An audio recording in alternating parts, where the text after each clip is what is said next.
एक बार जरूर बताना स्टोरी कैसी लगी। Capital city. पकड़ो उसे। कुछ लोग जिन्होंने एक समुराई जैसी पोशाक पहन रखी थी वो एक आदमी के पीछे भागते हुए कहते हैं। वही दूसरी तरफ वो आदमी जितना हो सके उतनी तेजी से वहां से भागने की कोशिश करता है।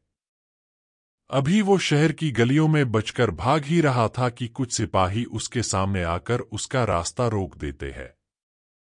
जिन्हें अपने सामने आता देख भी वो आदमी रुकता नहीं है, बल्कि वो अपने हाथों से एक बहुत बड़ा आग का गोला बनाकर सीधा उनकी तरफ फेंक देता है।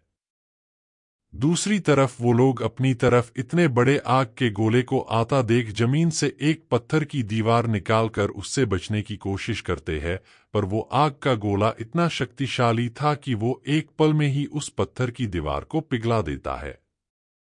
जिसका फायदा उठाकर वो आदमी उन्हें चकमा देकर जा निकलता है।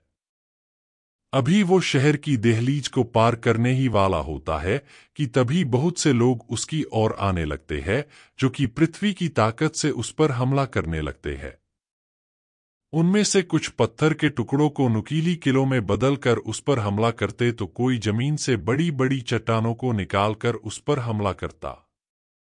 इतने लोगों को अपने आप पर हमला करते देख वो आदमी अपने हाथ में रखा स्क्रॉल अपने साथी को पकड़ाता हुआ बोलता है, इसे फायर लॉर्ड को दे देना और बोलना जल्द से जल्द फरिश्ते को जगाए। उसके इतना बोलते ही उसका साथी वहां से जाने लगता है और वो आदमी अपने आसपास आग की शक्तियों का एक कवच बनाकर उनसे बचने लगता है। पर धीरे धीरे वहां बहुत से लोग आने लगते हैं, जिनके लगातार वार से उसका आग से बना कवच चकनाचूर हो जाता है। तभी वो लोग उस आदमी को पकड़कर वहां की सबसे बड़ी इमारत जो उनके किंग का राजमहल भी था वहां लेकर जाते हैं। वो राजमहल दिखने में बाहुबली मूवी में दिखाए राजमहल से किसी मायने में कम नहीं था। वही पत्थर की बड़ी बड़ी दीवारें जिसे भेद पाना दुश्मन के लिए नामुमकिन सा हो, और वही लंबी लंबी पत्थर की इमारतें। तभी वो सिपाही उस आदमी को राजमहल के सबसे बड़े हॉल में ले जाते हैं, जहां कुल 26 कुर्सियों पर अलग अलग लोग बैठे उस आदमी को अपनी खून भरी आंखों से उसे घूरे जा रहे थे। वही उनके बीचों बीच था एक सबसे बड़ा सिंहासन जो पूरा सोने का बना हुआ था, जिस पर एक आदमी बैठा था जो कि दिखने में 40 से 45 साल का लग रहा था।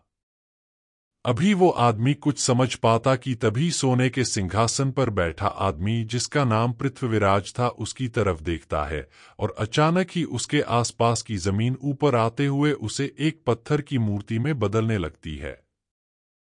अपने साथ ऐसा होता देख वो आदमी चिल्लाने लगता है और सबके देखते ही देखते वो पूरी तरह एक पत्थर की मूर्ति में बदल जाता है। तभी वो आदमी जो सोने के सिंहासन पर बैठा था वो थोड़ा गंभीर होते हुए अपने से थोड़ी दूर बैठे एक आदमी को देखते हुए कहता है, चाहे कुछ भी हो जाए पर फरिश्ता जागना नहीं चाहिए।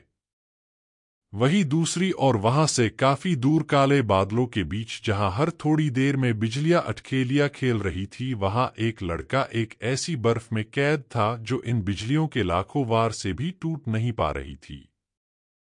तो आखिर कौन है ये लड़का?